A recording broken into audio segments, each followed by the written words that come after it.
ನಮಸ್ತೆ ಎಲ್ರಿಗೂ. Hi my dear student. Last ಕ್ಲಾಸಲ್ಲಿ ನಾವು ಪ್ಲಾಸ್ಟಿಡ್ಸ್ ಮತ್ತು ವ್ಯಾಕ್ಯೂಲ್ಸ್ ಅಲ್ಲಿವರೆಗೆ ಸ್ಟಾಪ್ ಮಾಡಿದ್ವಿ. ಅದರ ಕಂಟಿನ್ಯೂಯಸ್ ಪಾರ್ಟ್ ನೋಡಿ. ವ್ಯಾಕ್ಯೂಲ್ಸಲ್ಲಿ each thus acquires its structure and ability to function because of the organization of its membrane and organelles in specific ways. ಅಂದರೆ each cell, ಪ್ರತಿಯೊಂದು ಜೀವಕೋಶಗಳು ಸಹ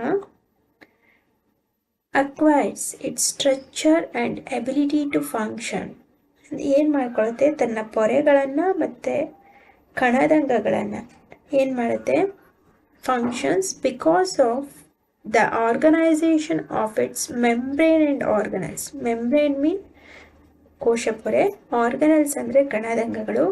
ನಿರ್ದಿಷ್ಟವಾದ ಇನ್ ಸ್ಪೆಸಿಫಿಕ್ ವೇ, ಪ್ರತಿಯೊಂದು ಜೀವಕೋಶಗಳು ಏನು ಮಾಡುತ್ತೆ, ನಿರ್ದಿಷ್ಟ ರೀತಿಯಲ್ಲಿ ತನ್ನ ಪೊರೆಗಳನ್ನು ಮತ್ತು ಕಣದಂಗಗಳನ್ನು ಏನು ಮಾಡುತ್ತೆ, ವ್ಯವಸ್ಥೆಗೊಳಿಸುವುದರ ಮೂಲಕ ತನ್ನದೇ ಆದ ರಚನೆ ಮತ್ತು ಕಾರ್ಯವನ್ನು ನಿರ್ವಹಿಸುವಂತಹ ಸಾಮರ್ಥ್ಯವನ್ನು ಗಳಿಸಿಕೊಂಡಿರುತ್ತೆ. Each cell acquires its structure ಅಂದರೆ ನಿರ್ದಿಷ್ಟವಾದ ರಚನೆ ಮತ್ತು ಆ್ಯಂಡ್ ಎಬಿಲಿಟಿ ಟು ಫಂಕ್ಷನ್, ನಿರ್ದಿಷ್ಟವಾದ ಕಾರ್ಯವನ್ನು ನಿರ್ವಹಿಸುವಂತಹ ಸಾಮರ್ಥ್ಯವನ್ನು ಏನು ಮಾಡಿರುತ್ತೆ, ಪ್ರತಿಯೊಂದು ಜೀವಕೋಶಗಳು ಸಹ ಹೊಂದಿರುತ್ತೆ. ತನ್ನದೇ ಆದ ಸ್ಟ್ರಕ್ಚರ್ ಇರುತ್ತೆ ಅಲ್ವಾ ಪ್ರತಿಯೊಂದು. ಈಗ ಆರ್ಗನಲ್ಸ್ ಅಂದರೆ ಈಗ ಮೈಟೋಕಾಂಡ್ರಿಯಾ ಅಂದರೆ ಅದರದೇ ಆದ ಶೇಪ್ ಇದೆ ಅಲ್ವಾ. ಗಾಲ್ಗಿ ಕಾಂಪ್ಲೆಕ್ಸ್ ಅಂದರೆ ಅದರದೇ ಆದ ಶೇಪ್ ಇದೆ. ವ್ಯಾಕ್ಯೂಲ್ಸ್, ಪ್ಲಾಸ್ಟಿಡ್ಸ್ ಅಂದರೆ ಅದರದೇ ಆದ ಶೇಪ್ ಇದೆ, ಸ್ಟ್ರಕ್ಚರ್ ಇದೆ ಅಲ್ವಾ. ತನ್ನದೇ ಆದ ರಚನೆ ಮತ್ತು ನಿರ್ದಿಷ್ಟ ಕಾರ್ಯವನ್ನು ಮಾಡುವಂತಹ ಸಾಮರ್ಥ್ಯವನ್ನು ಏನು ಪ್ರತಿಯೊಂದು ಜೀವಕೋಶಗಳು ಕೋಶ ಪೊರೆಯನ್ನು ಹೊಂದಿದ್ದು ಅದರ ಮೂಲಕ ಏನು ಮಾಡುತ್ತೆ, ಪ್ರತಿಯೊಂದು ಕಣದಂಗಗಳು ತನ್ನದೇ ಆದ ರಚನೆ ಮತ್ತು ಕಾರ್ಯವನ್ನು ನಿರ್ವಹಿಸುತ್ತೆ. The cell thus has a basic structural organisation, ಅದಕ್ಕೋಸ್ಕರ ಏನಂತಾರೆ, ಈ ಜೀವಕೋಶವನ್ನು ಮೂಲಭೂತ ರಚನಾತ್ಮಕ ವ್ಯವಸ್ಥೆಯನ್ನು ಹೊಂದಿದೆ ಅಂತೇಳಿ ಕರೀತಾರೆ. Cell thus has the basic structural organisation, ಜೀವಕೋಶ ಏನು ತನ್ನದೇ ಆದ ಮೂಲಭೂತ ರಚನಾ ವ್ಯವಸ್ಥೆಯನ್ನು ಹೊಂದಿದೆ. This helps the cells to perform functions like respiration, obtaining nutrition, and clearing of waste material or forming new proteins. ಇದಲ್ಲದೆ ಇದೇನು ಮಾಡುತ್ತೆ, ಜೀವಕೋಶ ಉಸಿರಾಟ, ಪೋಷಣೆ ಅಂದರೆ ಪೋಷಣೆಯನ್ನು ಪಡ್ಕೊಳ್ಳೋದು ಮತ್ತು ತ್ಯಾಜ್ಯ ಪದಾರ್ಥಗಳನ್ನು ವಿಸರ್ಜನೆ ಮಾಡೋದು ಮತ್ತು ಹೊಸ ಪ್ರೋಟೀನ್ ಸಂಶ್ಲೇಷಣೆ ಅಂತಹ ಕೆಲಸಗಳನ್ನ ನಿರ್ವಹಿಸೋದು ಈ ಜೀವಕೋಶಕ್ಕೆ ನೆರವಾಗುತ್ತೆ. ಏನು, the cells thus has it helps, ಈ ಜೀವಕೋಶಗಳ ಈ ವ್ಯಾಕ್ಯೂಲ್ಸ್ ಏನು ಯಾವ ರೀತಿ ಸಹಾಯ ಮಾಡುತ್ತೆ, vacuoles this helps the cells to perform functions like, ಅಂದರೆ ಜೀವಕೋಶಕ್ಕೆ ಅಗತ್ಯವಾದಂತಹ ಕೆಲವೊಂದು ಕಾರ್ಯಗಳನ್ನು ಅದಕ್ಕೆ ನಿರ್ವಹಿಸಿಕೊಡೋದ್ರಲ್ಲಿ ಈ ವ್ಯಾಕ್ಯೂಲ್ಸ್ಗಳು ಪ್ರಮುಖ ಪಾತ್ರವನ್ನು ವಹಿಸುತ್ತೆ. ಯಾವ್ಯಾವ ಥರ ಕಾರ್ಯವನ್ನು ನಿರ್ವಹಿಸಿಕೊಡುತ್ತೆ, ಯಾವ ರೀತಿಯ ನೆರವಾಗುತ್ತೆ ವ್ಯಾಕ್ಯೂಲ್ಸು ಜೀವಕೋಶಕ್ಕೆ ಅಂದರೆ, ರೆಸ್ಪಿರೇಷನ್ ಉಸಿರಾಟ ಕ್ರಿಯೆ ಮಾಡೋದಕ್ಕೆ, ಒಬ್ಟೈನಿಂಗ್ ನ್ಯೂಟ್ರಿಷನ್ ಪೋಷಣೆಯನ್ನು ಪಡೆದುಕೊಳ್ಳೋದಕ್ಕೆ, ಕ್ಲಿಯರಿಂಗ್ ಆಫ್ ವೇಸ್ಟ್ ಮೆಟೀರಿಯಲ್ ಜೀವಕೋಶದಲ್ಲಿರ್ತಕ್ಕಂಥ ಬೇಡವಾದ ತ್ಯಾಜ್ಯ ಪದಾರ್ಥಗಳನ್ನು ಹೊರಗೆ ಹಾಕೋದಕ್ಕೆ, ಆರ್ ಫಾರ್ಮಿಂಗ್ ನ್ಯೂ ಪ್ರೋಟೀನ್ ಅದೇ ರೀತಿ ಹೊಸ ಪ್ರೋಟೀನ್ಗಳ ಸಂಶ್ಲೇಷಣೆ ಮಾಡೋದಕ್ಕೆ. ಈ ಎಲ್ಲ ಕೆಲಸಗಳನ್ನು ಜೀವಕೋಶಕ್ಕೆ ಬೇಕಾದಂಥ ಎಲ್ಲ ಕೆಲಸಗಳನ್ನು ಮಾಡೋದಕ್ಕೆ ಈ ವ್ಯಾಕ್ಯೂಲ್ಸ್ ನೆರವಾಗುತ್ತೆ. ಗೊತ್ತಾಯ್ತಾ? Thus the cell is the fundamental structural unit of living organisms. ಹಾಗಾಗೇನು, ಜೀವಕೋಶ ಅನ್ನೋದು ಜೀವಿಗಳ ಮೂಲಭೂತ ರಚನಾತ್ಮಕ ಘಟಕವಾಗಿದೆ. ಸ್ಟ್ರಕ್ಚರಲ್ ಅಂದರೆ ರಚನೆ, ಮೂಲಭೂತ ರಚನಾತ್ಮಕ ಘಟಕ. It is also the basic functional unit of life. ಅದಲ್ಲದೆ ಏನು, ಇದು ಜೀವಕೋಶದ ಮೂಲಭೂತ ಕಾರ್ಯನಿರ್ವಾಹಕ ಘಟಕವು is not only a structural unit, is also a basic functional unit. ಅಂದರೆ ನಿರ್ದಿಷ್ಟ ರಚನೆಯನ್ನು ಹೊಂದಿದ್ದು ನಿರ್ದಿಷ್ಟ ಕಾರ್ಯವನ್ನು ಮಾಡುವಂತಹ ಜೀವಿಗಳ ಒಂದು ಮೂಲಭೂತ ಘಟಕ ಯಾವುದು, ಜೀವಕೋಶ.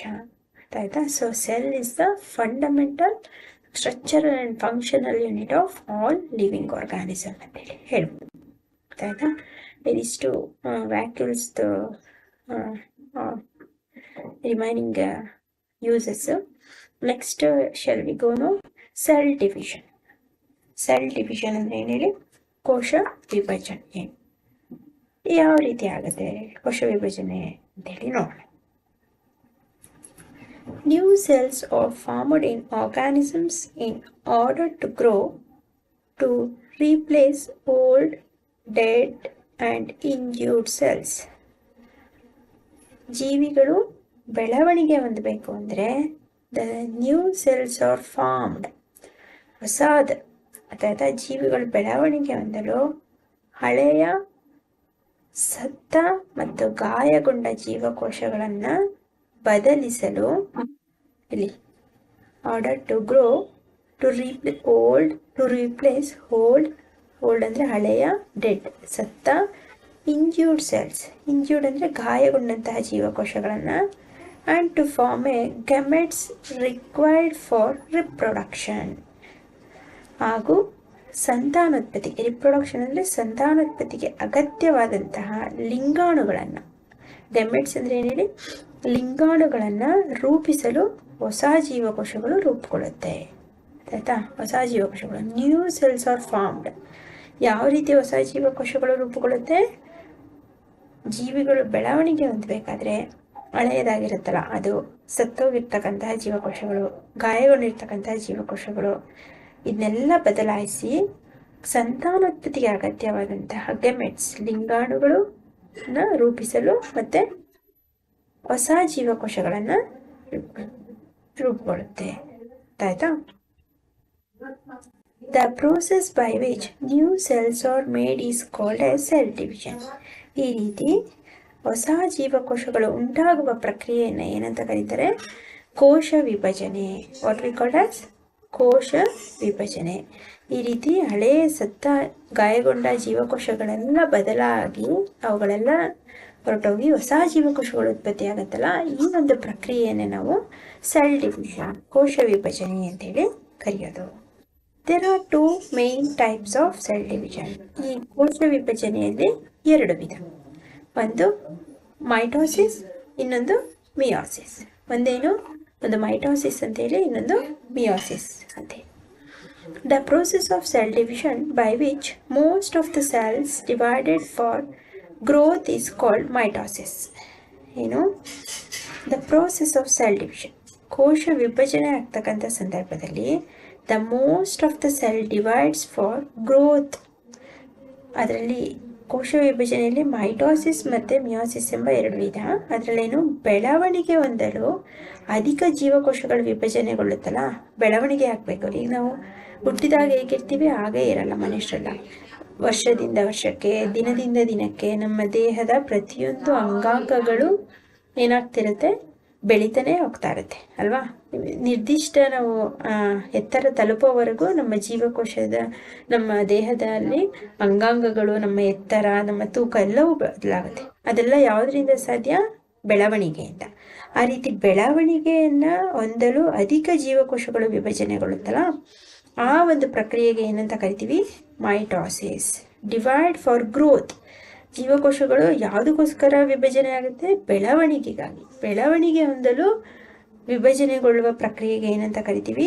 Mitosis. What we called as mitosis. In this process each cell called mother cell.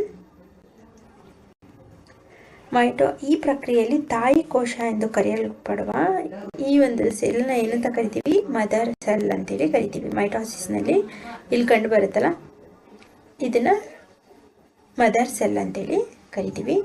Mother cell divides to form a 2 identical daughter cells. ಇಲ್ಲಿ ನೋಡಿ, ಈ ಮೈಟೋಸಿಸ್ ಪ್ರಕ್ರಿಯೆಯಲ್ಲಿ ಕಂಡುಬರುವಂತಹ ತಾಯಿ ಜೀವಕೋಶವು ವಿಭಜನೆಗೊಂಡು 2 ಮರಿ ಜೀವಕೋಶಗಳನ್ನು, 2 ಡಾಟರ್ ಸೆಲ್, ತನ್ನದೇ ಇರುವಂತಹ 2 ಮರಿ ಜೀವಕೋಶಗಳನ್ನು ಉಂಟು ಮಾಡುತ್ತೆ. ಸೇಮ್ ಅಲ್ಲಿ ಹೇಗಿದೆಯೋ ಹಾಗೆ ಇದೆ ನೋಡಿ. ಅರ್ಥ ಆಯ್ತಾ? Cell. The daughter cells have the same number of chromosomes as mother cells. ಈ ಡಾಟರ್ ಸೆಲ್ಸ್ಗಳಲ್ಲಿ, ಈ ಮರಿ ಜೀವಕೋಶಗಳಲ್ಲಿ ಇರ್ತಕ್ಕಂತಹ ವರ್ಣತಂತುಗಳೇನು ತಾಯಿ ಜೀವಕೋಶದಲ್ಲಿ ಎಷ್ಟಿರುತ್ತೋ ಅಷ್ಟೇ ಮರಿ ಜೀವಕೋಶಗಳಲ್ಲೂ ಕಂಡುಬರುತ್ತೆ. ಇಲ್ಲಿ ನೋಡಿ, 2 ರೆಡ್ ಇದೆ, ಇಲ್ಲಿ 2 ರೆಡ್ ಇದೆ, ಇಲ್ಲಿ 2 ಬ್ಲೂ ಇದೆ, ಇಲ್ಲಿ 2 ಬ್ಲೂ ಇದೆ. ಅಂದರೆ ಎರಡೂ ಅಂದರೆ ಇಲ್ಲಿ 4 ಬಂದಿದೆ. ಬಟ್ ಇಲ್ಲಿ ತಾಯಿಯಲ್ಲಿ ಎಷ್ಟಿರುತ್ತೆ, 2 ಮರಿ ಜೀವಕೋಶಗಳಿಗೂ ಅಷ್ಟು ಡಿವೈಡ್ ಆಗುತ್ತೆ. ಆಯ್ತಾ?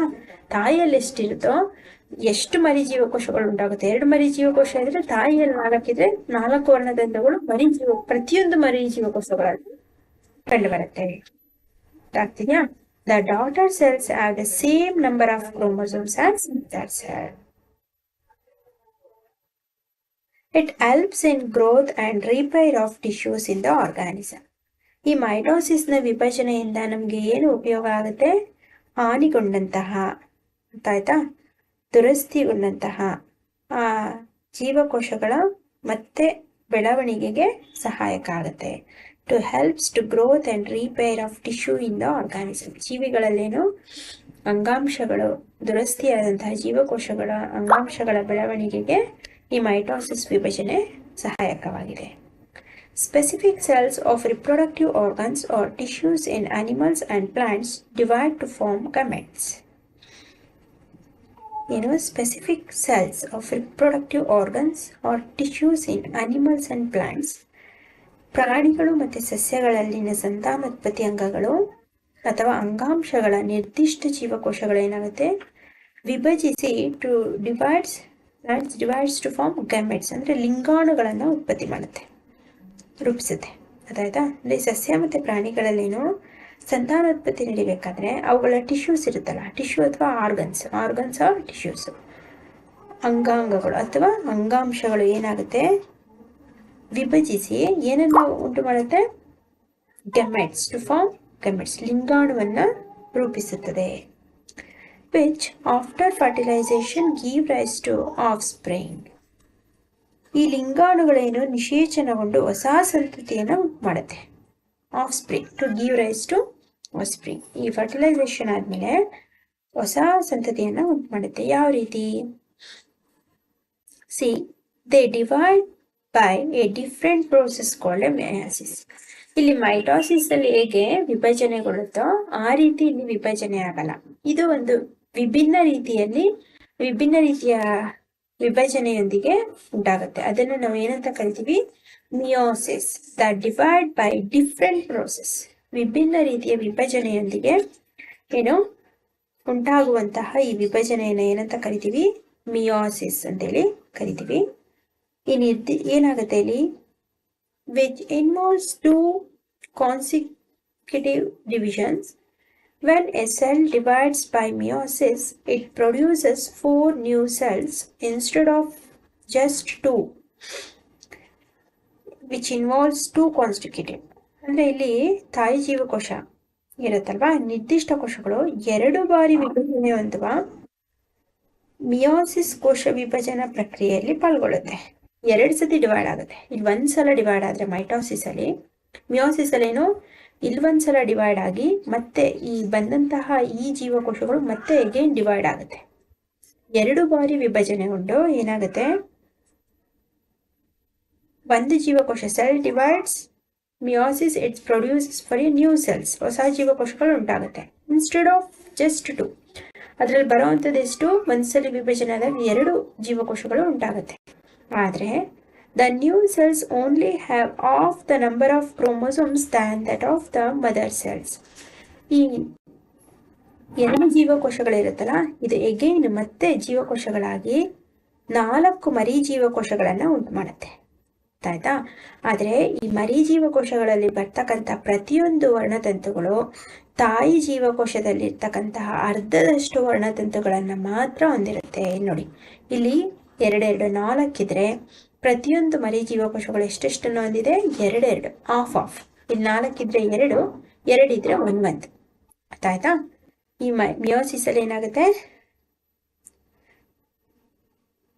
ಮಿಯೋಸಿಸ್ ಕೋಶ ವಿಭಜನೆಯಿಂದ 2 ಮರಿ ಜೀವಕೋಶಗಳು ಉಂಟಾಗುವ ಬದಲಿಗೆ ಏನಾಗುತ್ತೆ? ಇದರಲ್ಲಿ 4 ಮರಿ ಜೀವಕೋಶಗಳು ಉಂಟಾಗುತ್ತೆ. ಆದರೆ ಹೀಗೆ ಉಂಟಾದಂಥ ಮರಿಜೀವಕೋಶಗಳು, ಪ್ರತಿಯೊಂದು ಮರಿಜೀವಕೋಶಗಳು ಏನಾಗುತ್ತೆ, ನ್ಯೂ ಸೆಲ್ಸ್ ಉಂಟಾದಂಥ ಪ್ರತಿಯೊಂದು ಹೊಸ ಜೀವಕೋಶಗಳು have a half the number of chromosomes than that of the mother cell. ತನ್ನ ತಾಯಿ ಜೀವಕೋಶದಿಂದ ಕೇವಲ ಅರ್ಧದಷ್ಟು ವರ್ಣತಂತುಗಳನ್ನು ಮಾತ್ರ ಹೊಂದುತ್ತವೆ. ಅರ್ಥ ಆಗ್ತಿದೆಯಾ? Can you think as to why the chromosomes number has to reduced to half the daughter cells? ಹಾಗಾದರೆ ಈ ಮೈಟೋಸಿಸಲ್ಲಿ ಮದರ್ ಸೆಲ್ಲಲ್ಲಿ ಎಷ್ಟಿರುತ್ತೆ, ಡಾಟರ್ ಸೆಲ್ಗೂ ಅಷ್ಟೇ ಬರುತ್ತೆ. ಆದರೆ ಮಿಯೋಸಿಸಲ್ಲಿ ಡಾಟರ್ ಸೆಲ್ಗೆ ಆಫ್ ಕ್ರೋಮೋಸೋಮ್ಸ್ ಮಾತ್ರ ಬರುತ್ತೆ. ಯಾಕೆ ಅಂತೇಳಿ ಯೋಚನೆ ಮಾಡಿದ್ದೀರಾ ಅಂತೇಳಿ ಕೇಳ್ತಿದ್ದಾರೆ. ಯಾಕೆ ಆ ರೀತಿ?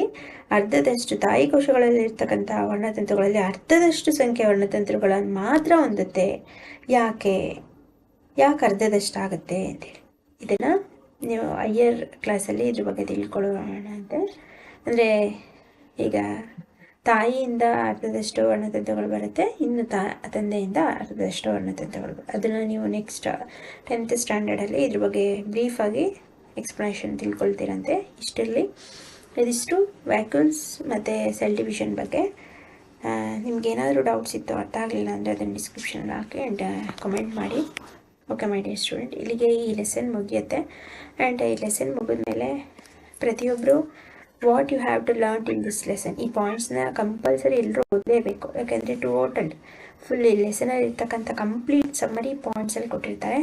So all student should be read once all these points. ಅದಾಯ್ತಾ? ಈ ಸಿಂಪಲಾಗಿ ಎಷ್ಟೋ ನಿಮಗೆ ಕ್ವಶನ್ ಆನ್ಸರ್ಸ್ಗಳಿಗೆ ಆನ್ಸರ್ಸ್ ಸಿಗುತ್ತೆ ಆ್ಯಂಡ್ ಸಿಂಪಲಾಗಿ ಕೊಟ್ಟಿರ್ತಾರೆ. ಈ what you have to learn in this lesson ಇದನ್ನು ಪ್ರತಿಯೊಬ್ಬರು ಒಂದ್ಸಲ ಓದಿ. ಏನಾದ್ರು ಡೌಟ್ಸ್ ಇತ್ತು, ಅರ್ಥ ಆಗಲಿಲ್ಲ ಅಂದರೆ ಅದನ್ನು ಕಮೆಂಟಲ್ಲಿ ಮಾಡಿ. ಅಂದರೆ ಇವತ್ತಿನ ಹೋಮ್ವರ್ಕ್ ಕ್ವಶನ್ಸ್ನ ತೊಗೊಳ್ಳಿ. What is cell division? Right 2 types of cell division. And how the vacuoles helps in cell. ಜೀವಕೋಶಕ್ಕೆ ವ್ಯಾಕ್ಯೂಲ್ಸ್ ಯಾವ ರೀತಿ ಹೆಲ್ಪ್ ಮಾಡುತ್ತೆ ಇಲ್ಲಿದೆ, ಇದನ್ನು ಬರೀರಿ. And then what is mitosis and what is meiosis. And ಇದಕ್ಕೆ ಲಾಸ್ಟಲ್ಲಿರುವಂಥ ಕ್ವಶನ್ಗೆ will you try to answer? ನೀವೇನಾದರೂ ಆನ್ಸರ್ ಮಾಡೋದಕ್ಕೆ ಟ್ರೈ ಮಾಡ್ತೀರಾ ನೋಡಿ, ಇಲ್ಲಾಂದರೆ ಏನು ಪರವಾಗಿಲ್ಲ. ಇದಿಷ್ಟು ಇವತ್ತಿನ homework questions. Okay my dear student, ಪ್ರತಿಯೊಬ್ಬರು ಆಡಿಯೋನ ಕೇಳಿಸ್ಕೊಂಡು ಟೆಕ್ಸ್ಟ್ ಬುಕ್ನ ಇಟ್ಕೊಂಡು ನೀವು ಓದ್ಕೊಳ್ಳಿ. ಏನಾದರೂ ಅಂಡರ್ಲೈನ್ ಮಾಡ್ಕೊಳ್ಳಿ ಇಂಪಾರ್ಟೆಂಟ್ ಪಾರ್ಟ್ಸ್ನ, ಆಗ ಹೋಮ್ವರ್ಕ್ ಕ್ವಶನ್ಗೆ ಆನ್ಸರ್ ಮಾಡ್ಬೋದು. ಆ್ಯಂಡ್ ದೆನ್ ಈ ವಿಡಿಯೋನ ನಿಮ್ಮ ಫ್ರೆಂಡ್ಸ್ಗಳಿಗೆ ಶೇರ್ ಮಾಡಿ. ಮತ್ತು ಸಬ್ಸ್ಕ್ರೈಬ್ ಮಾಡಿಕೊಂಡ್ರೆ ನಿಮಗೆ ಈಸಿಯಾಗಿ ಸರ್ಚ್ ಮಾಡೋ ನೆಸೆಸಿಟಿ ಇರೋಲ್ಲ. ನೀವು ಸಬ್ಸ್ಕ್ರೈಬ್ ಮಾಡ್ಕೊಂಡು ನಿಮ್ಮ ಫ್ರೆಂಡ್ಸ್ಗಳಿಗೂ ಹೇಳಿ. ಡೈಲಿ ನಾನು ಹಾಕ್ತಕ್ಕಂಥ ಪ್ರತಿಯೊಂದು ವೀಡಿಯೋಸು ನಿಮ್ಗೆ ಈಸಿಯಾಗಿ ಸಬ್ಸ್ಕ್ರೈಬ್ ಮಾಡಿಕೊಂಡ್ರೆ ಅಲ್ಲಿ ನೋಟಿಫಿಕೇಷನಲ್ಲಿ ಬಂದುಬಿಡುತ್ತೆ. ಹಾಗೆ ನೀವು ಈಸಿಯಾಗಿ ಕ್ಲಾಸಸ್ನ ಕೇಳಿಕೊಂಡು ನೋಟ್ಸ್ ಎಲ್ಲ ಮಾಡ್ಕೊಳ್ಬೋದು. ಓಕೆ, 2 or 3 times textbook ಓದಿ. Textbook is the better way of learning in science subject. Okay, my dear student, thank you.